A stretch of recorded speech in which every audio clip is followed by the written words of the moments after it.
I have a 10 o'clock with Dr. Kang. Amara Ose-Mensah. We have you here. 3 months. It had been exactly 3 months since Accra. Since the conference. The moment Amara walked through the glass doors of Prestige Medical Center, her heel caught the edge of the welcome mat, and she stumbled, not enough to fall, just enough to make the receptionist look up, just enough to make the 3 people in the waiting area glance over, and just enough to make her feel like the universe was already warning her to turn around and go back home. She straightened, adjusted her bag on her shoulder, walked to the front desk like a woman who had not just nearly face-planted in a private hospital lobby at 10 in the morning. She had been experiencing chest palpitations for 3 weeks. Not pain exactly, more like a flutter, a skipped beat, an irregularity that came and went and scared her enough to finally call her doctor, Dr. Nkechi, who examined her and said the words that had been rearranging Amara's internal organs ever since. "I'm referring you to a cardiologist. The best one in Lagos right now. Just moved here from abroad, trained in Seoul, impeccable record. His name is Dr. Kang." Amara had stared at her across the examination table. "Kang," she repeated. Dr. Nkechi had nodded. "Junho Kang. Don't let the name intimidate you, he's excellent." Amara had smiled, nodded, taken the referral card. She had sat in her car for 11 minutes before she could drive. 3 months. It had been exactly 3 months since Accra. Since the conference. Since the rooftop bar on the last night where the city had glittered below like something out of a dream, and she had made a decision she had since classified as completely out of character and never to be repeated. She had met him at the opening dinner. Korean, tall, quiet in the way that made you lean in rather than look away. He had been standing alone at the edge of the room with a glass of red wine, studying the crowd with the kind of calm attention that belonged to people who were deeply comfortable with themselves. She had walked past him twice before he said anything. "You've lapped me twice," he said, without looking away from the crowd. "Are you looking for someone, or are you just restless?" She had stopped, looked at him.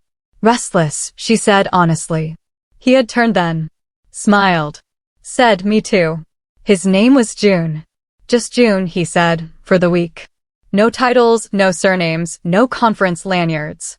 Just 2 people at a dinner that neither of them particularly wanted to attend, who found each other by accident and then kept finding each other, at the panel the next morning, at the lunch table, at the rooftop bar on the last night where Accra shimmered below them, and the conversation moved from professional to personal to something quieter and more honest than either of them had planned.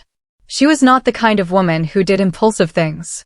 She was 31 years old, a senior health policy consultant, organized to the point of having color-coded tabs on her physical calendar in the year of our Lord when everyone else had moved to digital. She did not do rooftop bars on conference nights.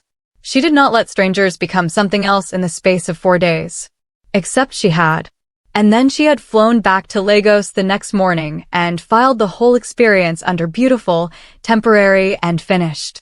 Now she was here, in this waiting room. And her heart, the same heart that had been behaving strangely for 3 weeks, was about to behave even more strangely. "Amara Ose-Mensah?" A nurse was standing at the corridor entrance with a clipboard. Amara stood. "Dr. Kang will see you now." The walk down the corridor felt longer than it was. Cream walls, framed credentials, the soft sound of air conditioning. The nurse stopped at a door marked with a small silver plaque. She knocked twice. Opened it. "Dr. Kang, you're 10 o'clock." Amara stepped inside. He was standing at the window with his back to the door, reading a file. White coat. Broad shoulders. A stillness about him that she had recognized from across a crowded dinner room 3 months ago in Accra. He turned around. The file did not fall. He was too controlled for that. But his hands tightened on it, just slightly, just for half a second, and his eyes did something they tried very hard not to do, which was widen. For 3 full seconds, neither of them said anything.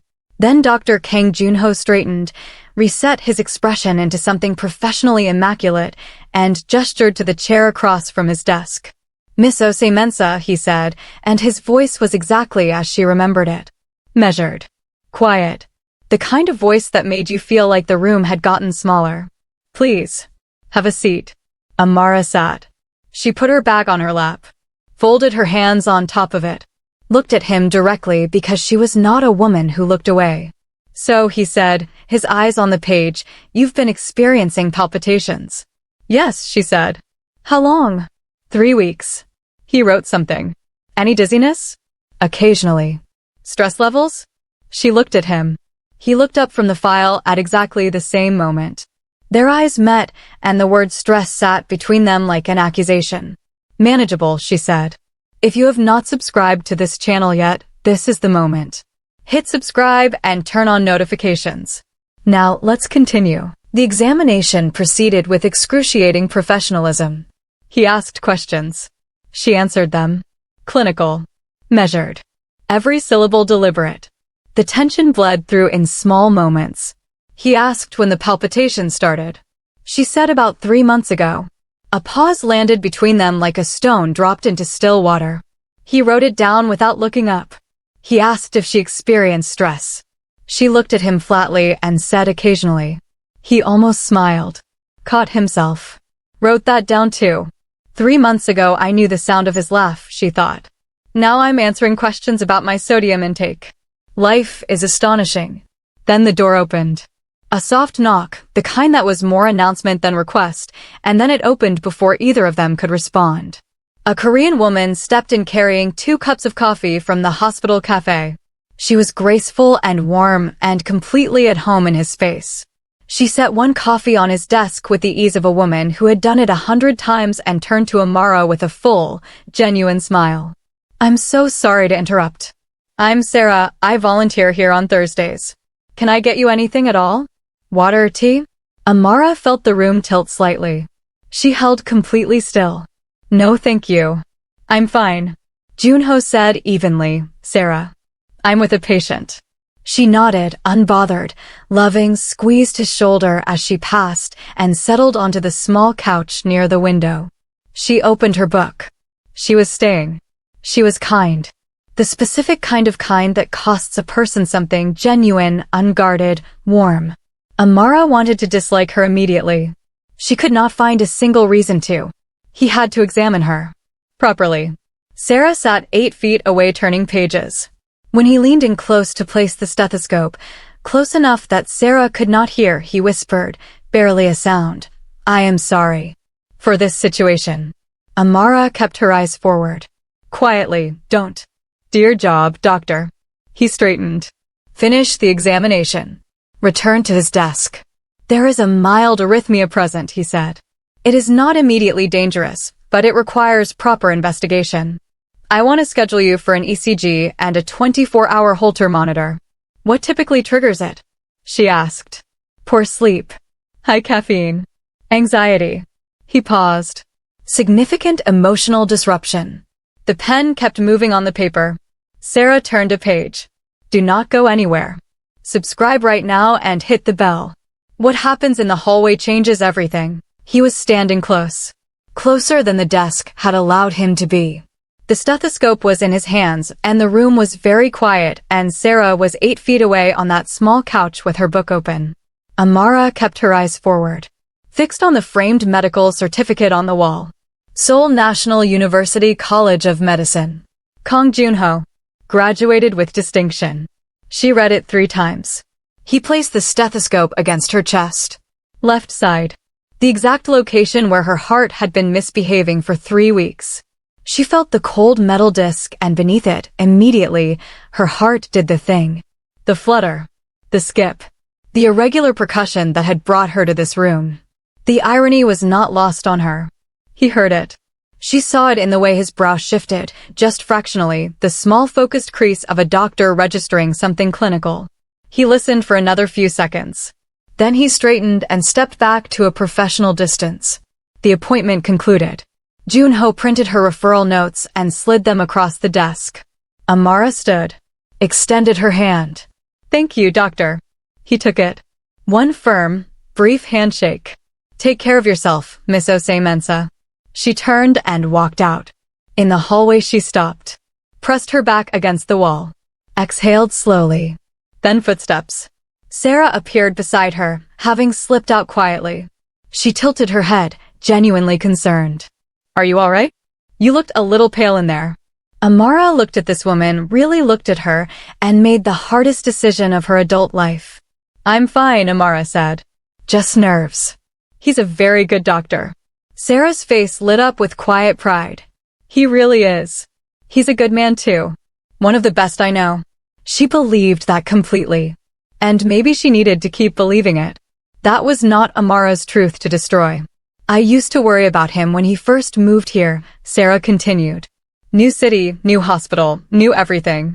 But he always says the work grounds him. He says when he is with a patient, nothing else exists. He gives them everything he has. The specific cruelty of that sentence arrived in Amara's chest like something physical. That must be reassuring, Amara said. To know someone that well. Sarah smiled simply. It is. The elevator arrived with a soft chime. Amara stepped in. Sarah lifted her hand in a small wave. The doors closed. Amara stood in the elevator alone, looking at her reflection in the steel doors, holding an appointment card and 3 months of something she had told herself was finished. Subscribe now.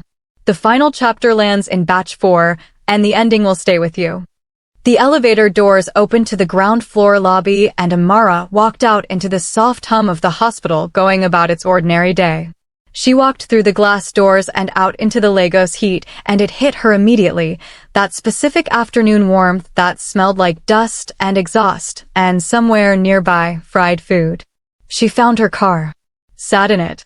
Did not start the engine. She sat for a long time. She called Dr. Nkechi from the car, hands-free, pulling out of the hospital car park into Lagos afternoon traffic. How did it go? Nkechi asked immediately. Is he as good as his reputation? He's good, Amara said. I need a different cardiologist. Silence on the line. Amara. I know. Do you want to tell me why? Not on the phone. I'll tell you over dinner. Friday. Your choice of restaurant. Are you okay?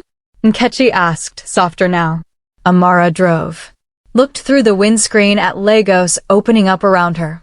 Yes, she said. Actually, yes. I think I genuinely am. 7 months passed.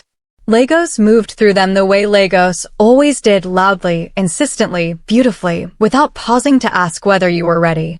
Amara wore the Holter monitor for 24 hours under the care of a different cardiologist, Dr. Fashola, a warm, brisk woman who had trained in London and had the specific energy of someone who had heard everything and was surprised by nothing. The results showed a mild supraventricular arrhythmia, stress-induced, manageable. Dr. Fashola told her to sleep more, drink less coffee, and find ways to decompress that did not involve suppressing things. Amara started running. Early mornings, before the city fully woke up, when the streets of her neighborhood were quiet enough to hear her own breathing. She had never been a runner. She became one. She dated someone briefly.